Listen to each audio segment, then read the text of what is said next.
What is up, guys? What is up? So the war in Iran continues and tensions start brewing more and more and more as we learn more and more about what is happening in this war. And also, just on a side note, and probably the most talked about topic in my current video today is going to be about the civil war between the America First and the Israel First. The Lindsey Grahams, the Ted Cruzes versus the Megyn Kellys and the Tucker Carlsons. So let's get into it, shall we? Boom! Make sure to like, comment, and subscribe, and share, and hit the bell on my YouTube at Townsley R. Follow me on X at Ryan Townsley.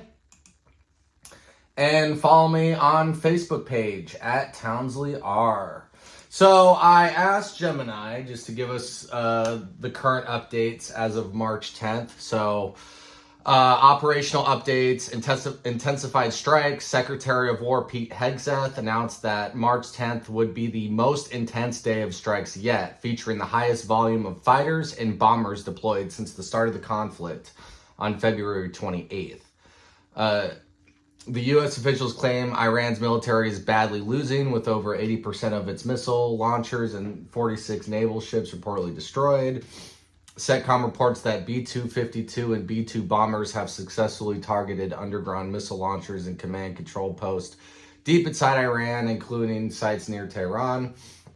Iranian leadership initial strikes on February 20th reportedly killed Ayatollah Ali Khamenei, and his son has been the new supreme leader, which we already kind of knew. You also have U.S. Fatalities. The U.S. death toll stands at 7 service members. The most recent casualty, Benjamin N. Pennington, died on March 8th from injuries sustained during an attack on Saudi Arabia. Approximately 140 service members have been wounded, though 180 have already returned to duty. Overall casualties, unconfirmed reports estimate over 1,230 deaths in Iran and 300 in Lebanon since the war began. U.S. objectives, President Trump has framed the operation as a short-term excursion, which we will see. It is really, really difficult to tell. To permanently eliminate Iran's nuclear ambitions and destroy its ability to threaten global oil supplies. Bipartisan efforts in Congress led by Representative Ro Khanna and Thomas Massie have introduced war powers resolutions to force withdrawal of U.S. forces. That would be great. Energy markets. The administration claims oil prices will stabilize and eventually drop as a result of securing the Strait of Hormuz.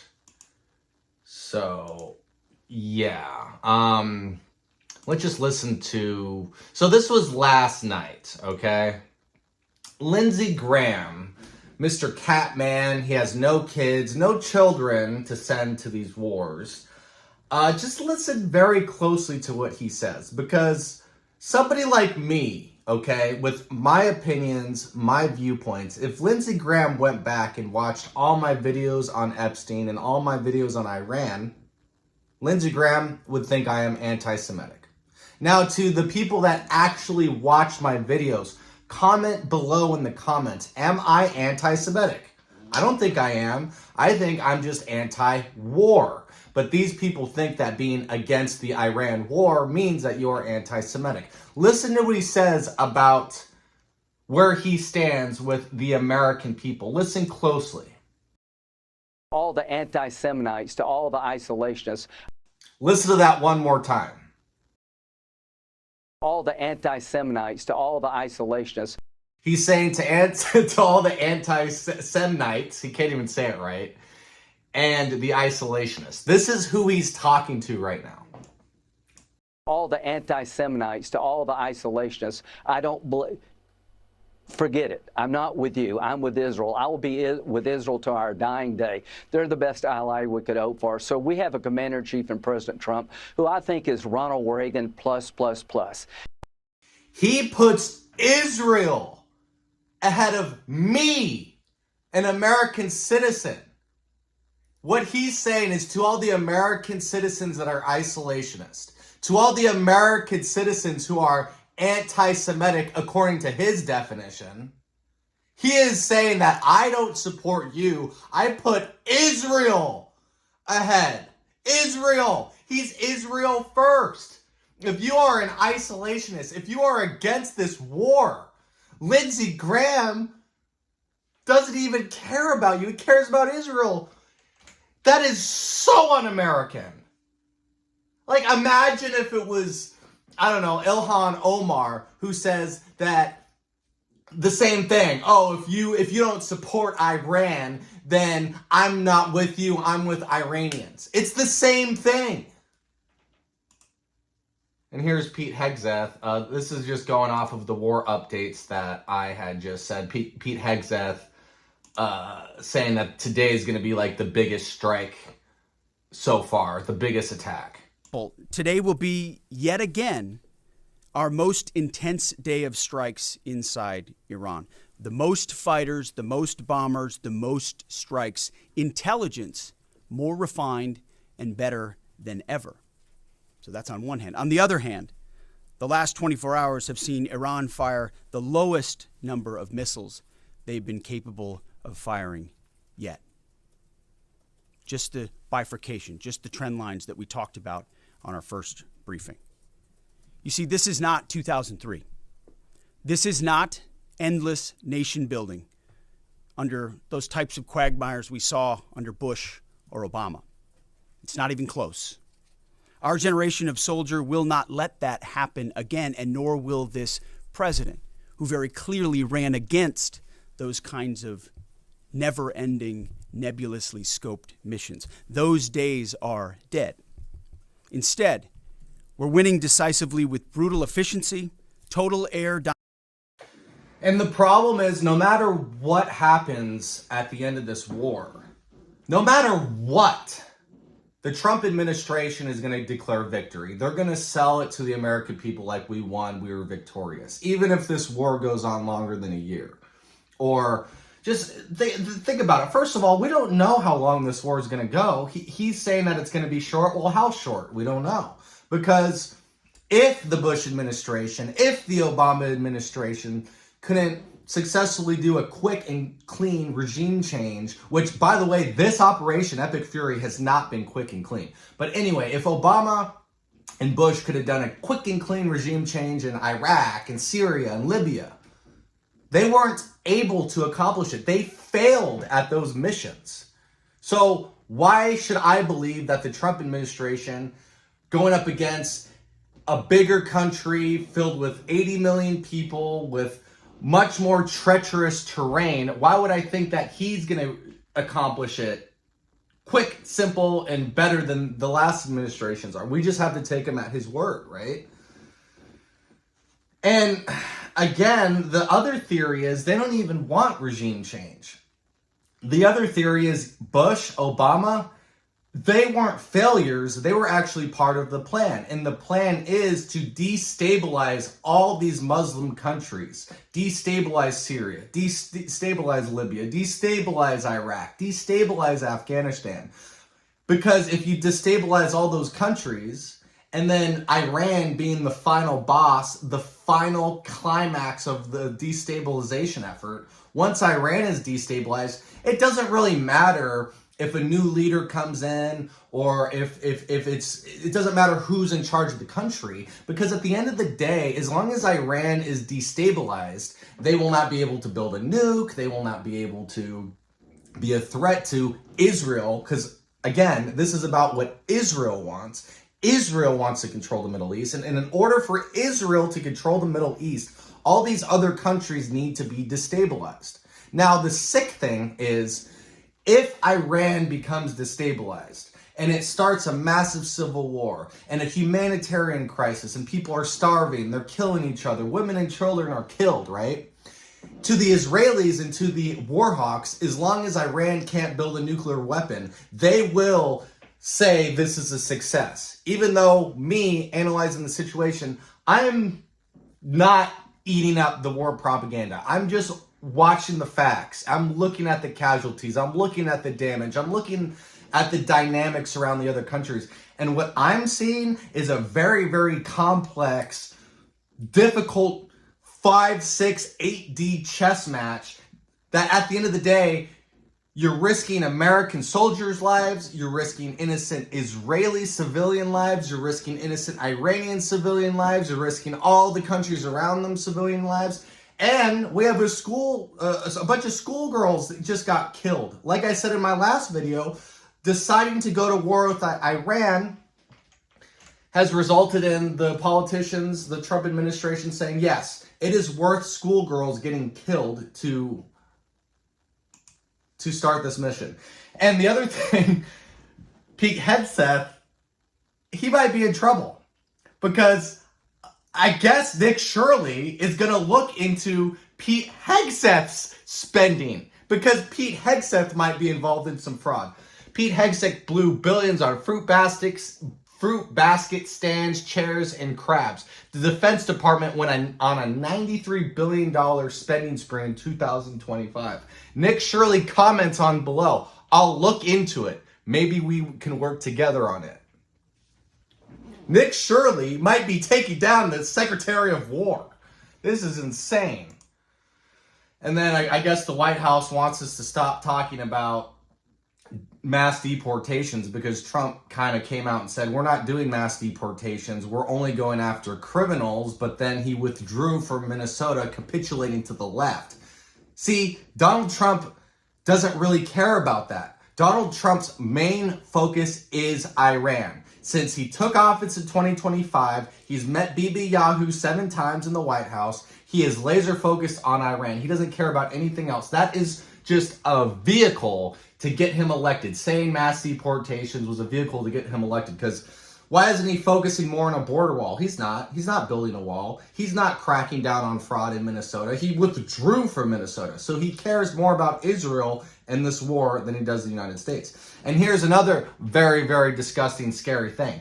Iran has begun laying mines in the Strait of Hormuz. So now there are mines, bombs, in the Strait of Hormuz, which if you guys don't know, that's where 25% of the oil, of the world's oil goes through, is this body of water right here. Now there's a bunch of mines there. So nothing is going to get through the Strait of Hormuz. Now Donald Trump says that he claims that, we're not going to let this happen. We're gonna destroy them if they decide to lay bombs down. And it's like, okay, you can't really control what they're doing. So oil prices, they did dip yesterday, but I think my opinion, my prediction, I think oil prices are on the rise. You're going to see fluctuations and dips here and there, but I think in the short, long term, at least as long as this conflict is going to last, you're going to see oil prices rise. You're going to be paying a lot at the gas pumps, which is something that I did not vote for. But now let's get into the infighting, because Ted Cruz gave this big conference fighting against anti-Semitism. What he's really fighting isn't about anti-Semitics. He's fighting against opinions like mine. Because if you're on the Republican side or you're on a conservative side and you have opinions like mine, no. Ted Cruz wants to censor you. Ted Cruz doesn't want to hear that. Ted Cruz wants to destroy you. Now, 2 years ago when the left was calling Republicans Nazis, Republicans anti-Semites, Ted Cruz was fired up about that. Ted Cruz was against the left calling us Nazis. But I guess he's correct when he calls the right anti-Semitic. So the double standard is real. Just listen to this divisive speech that Ted Cruz gives. He is also Israel first. And I will say on the right, I have seen more anti-Semitism in the last 18 months on the right than at any point in my lifetime. A year and a half ago, I could not have imagined we would be here having this conversation. And it is growing, and it is gaining real purchase, especially with young people. I agree, Norm, that we're winning with folks in this room with some gray or salt and pepper in their hair. But in a college classroom, I'm a lot less certain. And it is being spread by loud voices, the most consequential of whom is Tucker Carlson. I believe Tucker Carlson is the single most dangerous demagogue in this country. Guys, Tucker Carlson is the single most dangerous demagogue in the country. So let's just rewind for a second. Elon Musk buys Twitter, right? Elon Musk buys Twitter and says free speech, free speech. The Republicans are the free speech side. People like Ted Cruz celebrated Elon Musk buying Twitter because free speech is back, everybody. And now they're trying to go after free speech, calling Tucker the most dangerous demagogue in the country. Think about what you're saying. If he's that dangerous, does he deserve to be arrested? Does he deserve to be killed? Because right now we're fighting a war, killing people. This administration has no problem killing people. So if the administration that has no problem killing people, that has no problem having school kids die, that has no problem 8 or 7 service members being killed, if they're willing to sacrifice those people for the war, and then in the same breath say that Tucker Carlson is the biggest demagogue, the most dangerous demagogue in our country, what are they saying? They're effectively saying that Tucker Carlson is an enemy to our country. I hate these people more than the Democrats. I'm just going to say it right now. Because at least with the Democrats, you know what you're going to get.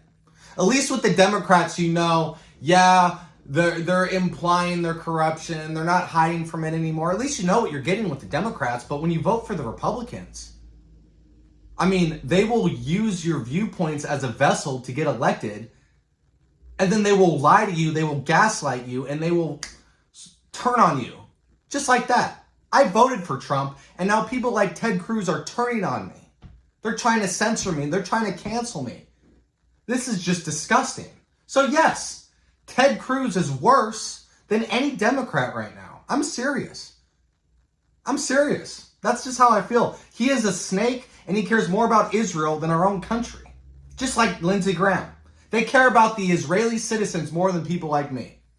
So yeah, that's why I'm voting Democrat in the midterms, because these people need a wake-up call. These people need to go. And I'll tell you, I've made the decision that I'm going to take him on head directly. If you look at the dissent of Tucker Carlson, and they're all the sort of lesser chattering voices that are moons circling his twisted planet. But if you look at the dissent, it started about a year and a half ago with platforming crackpot professors seeking to rewrite history about World War II. So he has one idiot whom he describes as the most consequential popular historian in the country, who leans forward and intones that Winston Churchill was the villain of World War II. He then finds another crackpot professor who says there's a good argument that America should have sided with the Nazis in Germany in World War II. So, according to that guy that said that we should have sided with the Nazis in World War II, I don't agree with that, but his interpretation is, no, we should have sided with them to fight Stalin. Okay, whatever. That's his viewpoint. I don't really care. But what Ted Cruz is saying is these people aren't even allowed to be platformed. Ted Cruz does not believe in freedom of speech. He doesn't. Because if you have any obscure viewpoints on World War II or any criticisms of Israel, according to Ted Cruz, you can't talk about it because you're anti-Semitic. And Ted Cruz is going to go head on to try to stop it, to try to silence these people. It's disgusting. It's so un-American. That's why I say these people are worse than the left. Because you know what you're getting from the left. You know the left hates you. You know what the left wants. I don't know what the Republicans want. Do they want Israel first? Maybe. This is just sick. And for all of this, Tucker gazes adoringly. By the way, no, there is not. Winston Churchill was an extraordinary historical figure. There's a reason Churchill's bust is on my mantle. If you come to my office, on the mantle there are 3 busts, one of Churchill, one of Reagan, and one of Dr. Martin Luther King Jr. 3 extraordinary leaders who had vision. But it's not just there, it then descends. Look, Nick Fuentes. It's actually interesting if you look at Republican politicians. Nick Fuentes is easy to denounce. And I actually think it's a tell among a Republican politician if they'll denounce Fuentes but are scared to say Tucker's name. That tells you a great deal. Nick Fuentes is a goose-stepping Nazi. And by the way, I'm not one who throws around the term Nazi loosely. But when Nick Fuentes says, Hitler was very, very cool, I like Hitler and I agree with Hitler. Like, when you say you agree with Hitler, you are a Nazi. Okay, so if we actually analyze what Nick Fuentes has said about Hitler, it's a little different. And here's my opinion on what Nick Fuentes has said about Hitler. For starters, there's this status quo that we always have to say that Hitler was evil, Hitler was terrible, If you say anything good about Hitler, you're a Nazi. And in some countries, you can't even talk about Hitler, right? And I don't know if this is still the case in Germany, but like about a decade ago when a new Call of Duty or something dropped and they portrayed Nazi soldiers, Nazi soldiers have their swastika. In Germany, I believe, they had to take that out. They don't even show a swastika. Even if in a historical context, they have censored it completely. So Nick Fuentes, he goes against the grain. He's shock value. A lot of it's satirical. He comes out and he says, look, I don't think he supports genocide, but he says things like, oh, Hitler has aura, like similar to Darth Vader. People think Darth Vader's a cool villain. He's a badass. The Nazis have like these cloaks and they march like they're the evil villains. But he has never once said, I agree with genocide. I agree that Hitler killed the Jews. And also, Nick Fuentes went on Piers Morgan and even corrected that. Nick Fuentes said on Piers Morgan, yes, I acknowledge that 6 million or more Jews died in the Holocaust. But it goes over the older generation's head a little bit. That it's like, Nick is shock value. Nick is in some ways, yes, he is very divisive. He is very satirical. So when he says Hitler is cool, Hitler's got aura, he's not saying that he supports genocide. He's just saying taboo things about a figure that the status quo doesn't like. So if you say, oh, Hitler has a cool outfit, boom, you're already anti-Semitic. They're already jumping to that gun. So he's actually trapping people like Ted Cruz, like Lindsey Graham, just like Donald Trump trapped the left. Because Donald Trump came out and would say outrageous things, and the left would come out and say, Trump's a racist, Trump's a this, Trump's a that. And that actually helped Trump win the elections because the left overplayed their hand. Well, they're doing the same thing to Nick Fuentes. People like Ted Cruz, no different from the left, no different at all. But that's just how I see it. Do I think that Nick Fuentes believes in genocide and Nick Fuentes wants to wipe out all the Jews and Nick Fuentes celebrates the Holocaust? No, I don't think that at all. Okay, some people might, and maybe he does, and I'm wrong. But my opinion, and based on what I've listened, he's a lot more intellectual than that. And after I finish this clip, we'll play a Nick Fuentes clip about the war, and you tell me if that's anti-Semitic or not. Because what I really think is happening here is Ted Cruz would never debate Nick Fuentes. Neither would Ben Shapiro. They even come out and say, I don't debate people who have opinions like that. Okay, so you're too good to debate them? No, you're afraid to debate them, and that is the truth. Tucker has Fuentes on his show. Doesn't question him about any of the ridiculous things he said. Doesn't react at all when Fuentes tells him his mission is to combat global Jewry. And Tucker nods, interesting. Fuentes tells him every year he celebrates Stalin's birthday. By the way, what kind of freak even knows Stalin's birthday? I don't know it, and I don't care to know it. But Tucker just coos when he says that. Oh boy. And I know that Ted has a lot of hatred towards Tucker. And I will say on the when right, Tucker had Ted Cruz on the show,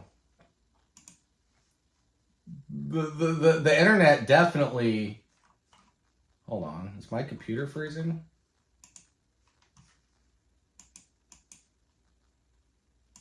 Oh, shit.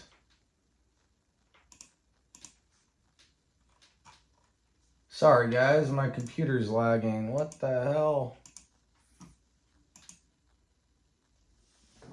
Okay, we're back. We're back. Sorry about that.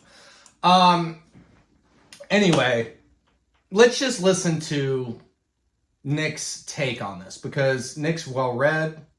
Nick studies this stuff. Yeah, he said some controversial things about Stalin. He said controversial things about Hitler. Okay, whatever. Okay, but when you actually listen to the substance of what he's talking about, there is some truth to it, right? Because Ted Cruz comes out and says, "Oh, he wants to stop world Jewry." Well, what does that actually mean? What it means is that the Israeli government and the Israeli lobbyists have bought our politicians out. And they haven't just bought our politicians out. Look at the big deals with Warner Brothers and Paramount. Zionists are buying up our media corporations. They're buying our politicians. They are calling anybody who criticizes them anti-Semitic. And some going as far as like Ted Cruz to basically deplatform and censor and call them enemies of our country, essentially. So let's just listen to Nick Fuentes' take on this current administration. And you tell me if this is him hating the Jews or having an honest intellectual argument. Let's just hear him out for a second. And it seems like they have no plan. The administration doesn't even know what's going on. Today, Pete Hegseth says we're in a war with Iran. J.D. Vance says we're in a conflict. Carolyn Levitt says it's an operation. What is it? No one knows. Last week, the Secretary of State, Marco Rubio, said, well, Israel was going to attack anyway, so we joined them. They forced our hand. Then an hour later, Trump goes on TV and says, no, we forced their hand. We were going to attack. We had to get Israel in on it. Then U.S. intelligence says that a Tomahawk missile blew up a school full of children in Iran. Then Trump on Air Force One contradicts his own military and says, actually, that was an Iranian projectile that fell. Totally false, total lie. Then in the same day, you've got Trump, we're in, but also we're out. We finished, but we're not even close to being done. I think we're ready. The war's almost over. We completed our objectives, but also we're going to wipe them off the map, and we want an unconditional surrender. These are the points that I've been making, guys. There's no clear, unified, propaganda that can convince me that this war needs to happen. Everybody's saying different things. Everybody's contradicting each other. It seems like a chaotic mess. So if they can't even get their messaging right, how the hell am I going to have trust that they're going to do this amazing operation war, whatever you want to call it, and free the people of Iran and bring peace in the Middle East, and nobody's going to die, and it's going to be better than Obama, and it's going to be better than Bush? I just don't see it. The way they handled the Epstein files, the way they handled the mass deportations, and now the way they're handling this, and it seems like they have no plan. They give me no hope. They almost seem incompetent. You might as well have Joe Biden be the president. You know? Let's get a couple more of these. Here's Mike Huckabee, again, another Israeli first. Mike Huckabee demands that Christians understand they have a moral debt owed to the Jewish people. So if you're a Christian, you have to bow down to the Jews. Listen to this. This is what I'm talking about. I get asked all the time because I'm a Christian, and they say, well, why are you so supportive of the Jewish people? I said, you can be Jewish, you don't have to have anything to do with Christians, but you can't be a Christian and not understand that your entire faith is built on the foundation of Judaism. So for Christians, we look at this as an obligation, a moral debt that we must repay, and therefore. So, if Israel wants to go to war, I'm not a Christian if I don't give my moral debt to them. That's what he's saying. Israel has a right to defend themselves. Israel has a right to exist. We got to stop Iran. And you're not a Christian if you don't support this war. If you don't support the Israeli government, if you don't support the Zionists, because your whole religion is under the foundation of Judaism. So you have to serve them. That's what he's saying. Mike Huckabee is insane. And if you watch my video from a couple weeks ago when Tucker had Mike Huckabee on, he was saying even crazier shit. Mike Huckabee is cuckoo, okay? This guy is nuts.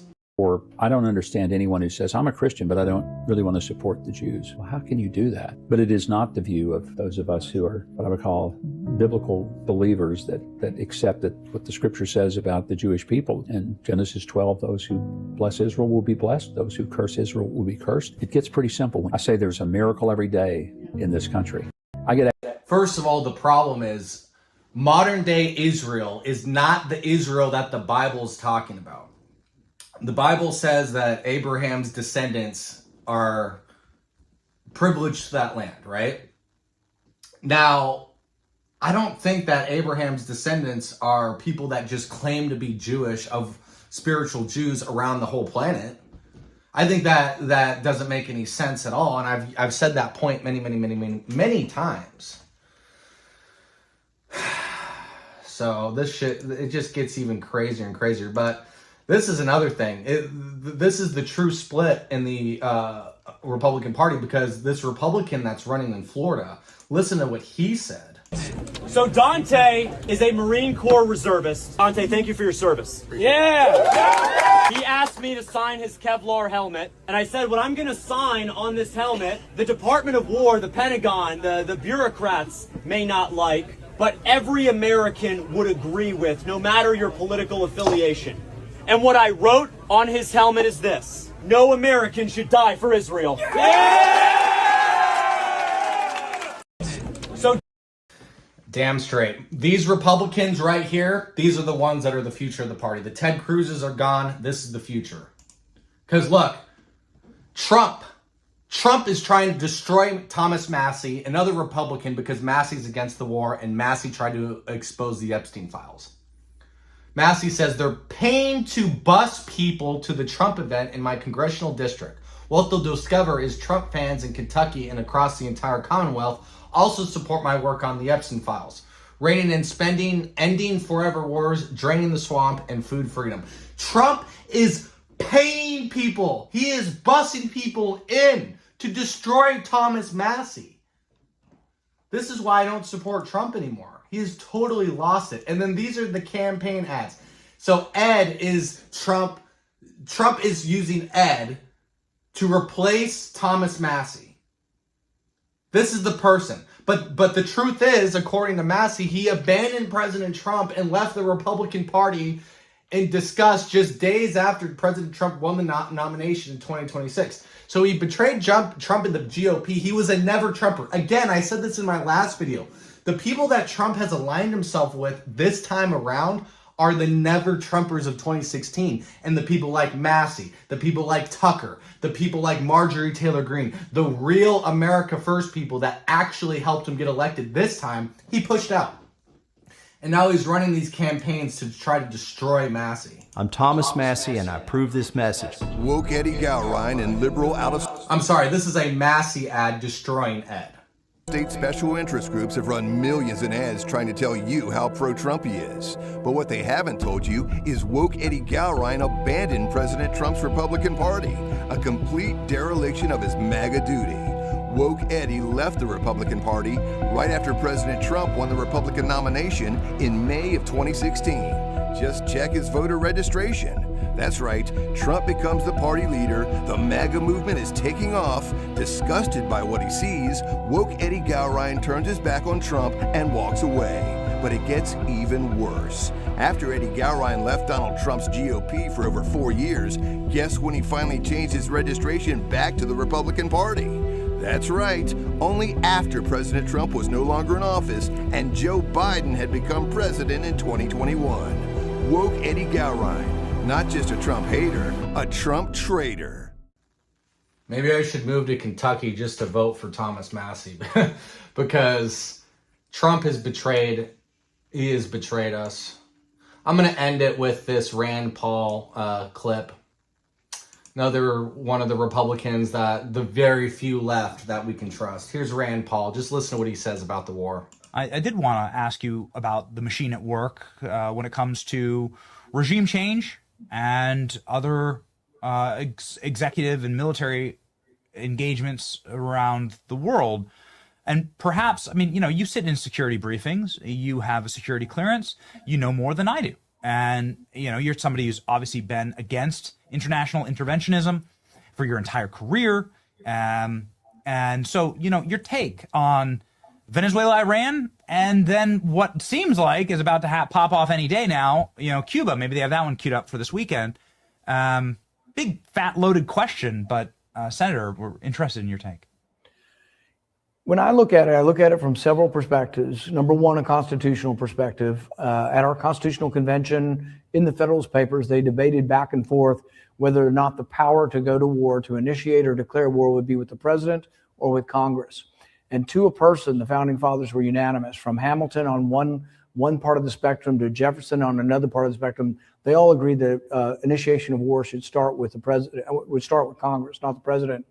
Now, there were always exceptions to this, even in the early days, and a lot of people don't quite get this. They're always like, the Barbary Pirates, but the Barbary Pirates. Well, yeah, there is always an exception to the rule of initiating war if it's an imminent threat. And that's why some of the arguments you've heard for Iran, well, there was an imminent threat that they would attack us. If Israel attacked them, that they would attack us. I don't really think there was an imminent threat of an attack from Iran. People say, well, they've been at war with us for 47 years. Well, yeah, but that doesn't sound very imminent. It sounds like if it's been going on 47 years, you have time to ask Congress to declare war.